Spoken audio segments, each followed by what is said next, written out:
Batwoman. Batwoman was supposed to save the CW's struggling superhero lineup. Instead, it became a masterclass in how to alienate your core audience while failing to attract the new one you're desperately chasing.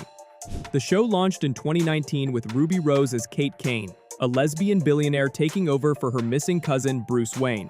The premise had potential, a fresh take on Gotham's protector with genuine LGBTQ+ representation. But from episode 1, the writing was less interested in superhero storytelling than in delivering social justice lectures. Kate regularly paused fight scenes to explain privilege, mansplaining, and systemic oppression to confused criminals. The show's most infamous moment came when she declared the Batsuit would be perfect when it fits a woman, essentially telling decades of Batman fans that their favorite hero needed fixing. Rose quit after one season, citing workplace injuries and behind-the-scenes toxicity. Rather than recasting, showrunners made the baffling decision to kill off Kate Kane entirely and introduce a completely new character, Ryan Wilder, played by Javicia Leslie. This wasn't just replacing an actor, it was erasing the character fans had barely gotten to know. The ratings plummeted from 1.8 million viewers to under 400,000 by the series finale. The CW canceled it after 3 seasons, making it one of the shortest-lived superhero shows in network history. Batwoman proved that representation without good storytelling is just expensive virtue signaling. She-Hulk, Attorney at Law. She-Hulk Attorney at Law cost Disney an estimated $225 million and delivered what critics called the most expensive therapy session in television history. Jennifer Walters breaks the fourth wall constantly to lecture viewers about everything from catcalling to toxic masculinity, treating the Marvel Cinematic Universe like her personal soapbox. The show's approach to humor was particularly tone-deaf. She-Hulk literally mocks Bruce Banner's trauma, dismissing his years of struggling with anger and violence by explaining that women experience anger daily. The character who watched his father murder his mother and nearly destroyed New York gets told he doesn't understand real problems by his cousin who got superpowers in a car accident. But the real disaster was the show's visual effects. Disney's rushed production schedule and overworked VFX teams produced CGI that looked like a PlayStation 2 cutscene. Social media exploded with memes comparing She-Hulk's animation to early video game graphics, turning the show into an unintentional comedy. Sick of your ugly face. Goodbye.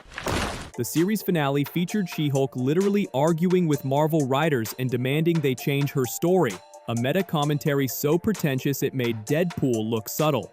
Disney quietly shelved plans for a second season and hasn't mentioned the character since. The Eternals.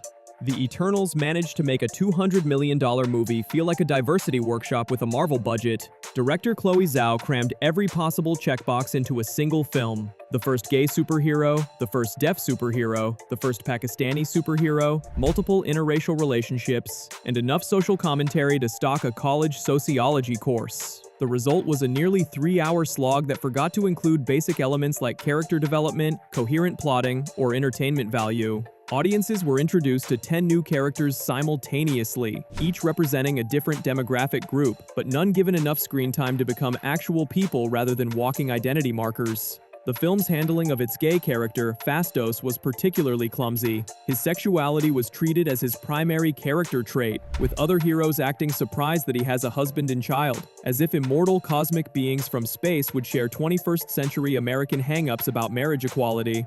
Marvel's first rotten rating on Rotten Tomatoes, 47% from critics, 78% from audiences who clearly had different priorities, sent shockwaves through Disney's boardrooms. The planned sequel was quietly canceled, and none of the Eternals have appeared in subsequent Marvel projects.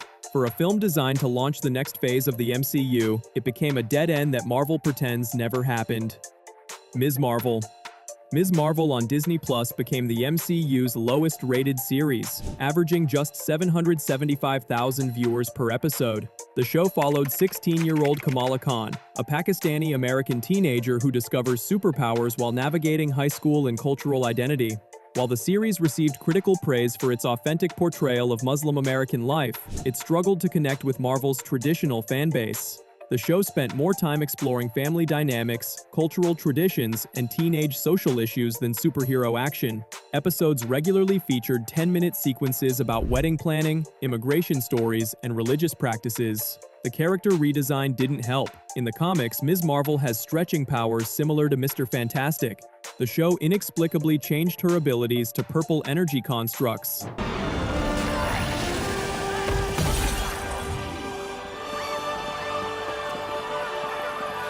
Fundamentally altering what made the character unique. Comic fans felt betrayed while new viewers couldn't understand why the change mattered. The Marvels. Disney's solution was to rush Kamala into the Marvels movie alongside Brie Larson's Captain Marvel, hoping theatrical exposure would boost interest. Instead, it created the MCU's biggest bomb, earning just $206 million worldwide against a $220 million budget. The character hasn't appeared since, leaving Ms. Marvel as another expensive lesson in the difference between critical acclaim and audience engagement. Birds of Prey. Birds of Prey prove that girl power isn't a substitute for actual storytelling. Warner Brothers marketed the film as Harley Quinn's feminist awakening, where she breaks free from the Joker to team up with other female heroes against a male villain who collects women like trophies. The movie's approach to feminism was less empowering than preachy. Every male character was either incompetent, evil, or both, while female characters delivered speeches about sisterhood between action sequences. The film literally opens with Harley Quinn explaining her breakup through animated sequences that looked like they were designed for a much younger audience. The Suicide Squad. Director Kathy Yan and star Margot Robbie repeatedly emphasized the movie's political message in interviews, describing it as a response to toxic masculinity and male-dominated superhero films. This messaging overshadowed the actual plot, which was a fairly standard revenge story dressed up in social justice rhetoric. The film earned $205 million worldwide against a $97 million budget. Not a complete disaster, but disappointing enough that Warner Brothers shelved plans for a sequel. Robbie's Harley Quinn was moved to James Gunn's The Suicide Squad, where she was allowed to be chaotic and unpredictable rather than a feminist icon with a baseball bat.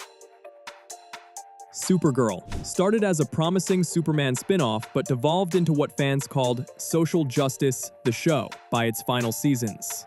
Melissa Benoist's Kara Danvers began as a hopeful, optimistic hero learning to use her powers responsibly. By season 4, she was delivering weekly monologues about immigration, gun control, and political corruption. The show's handling of real-world issues became increasingly heavy-handed. One episode featured an obvious Trump stand-in as the villain, while another turned Kara's alien heritage into a not-so-subtle immigration metaphor. The series introduced multiple LGBTQ+ characters not through organic storytelling, but through very special episodes designed to generate headlines.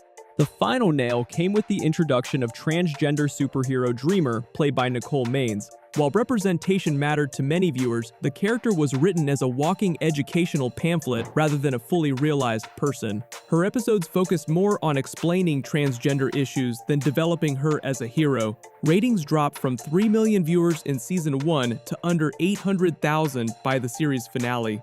The CW ended the show after 6 seasons, making it clear that Supergirl's social advocacy had overshadowed her superhero adventures.